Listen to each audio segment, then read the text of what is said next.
Welcome to Let Me Fix This. Enjoy the video. In this video, I will explain how to study for the SAT.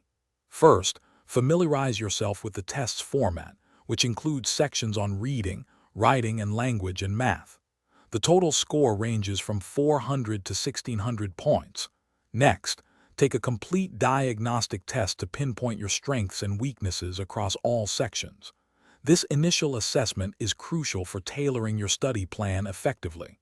Finally, develop a realistic 4-week study schedule, allocating specific times for each subject area. For your first week, concentrate on the reading section, practicing active reading and identifying main ideas. Aim to complete at least 2 full reading practice sections. During the second week, shift your focus to writing and language, reviewing common grammar errors and sentence structure. Practice correcting 20 to 30 grammar questions daily. The third week is for math. Cover algebra, geometry, and data analysis, solving around 20 math problems each day. As you progress, consistently use official SAT practice tests.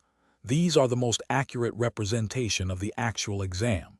After each practice session, meticulously review every incorrect answer. Understand why you made the mistake and how to avoid it next time. Practice under timed conditions to improve your pacing. For instance, allocate 65 minutes for the reading section. Prioritize topics where you need the most improvement, dedicating about 60% of your study time to them. On test day, ensure you get a full 8 hours of sleep the night before to be well rested. Eat a nutritious breakfast to maintain energy levels throughout the long exam.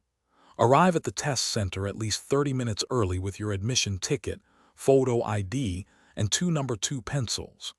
During the test, read all instructions carefully and manage your time wisely. If you encounter a difficult question, make an educated guess and move on. Thanks for watching. If you found this helpful, don't forget to like and subscribe.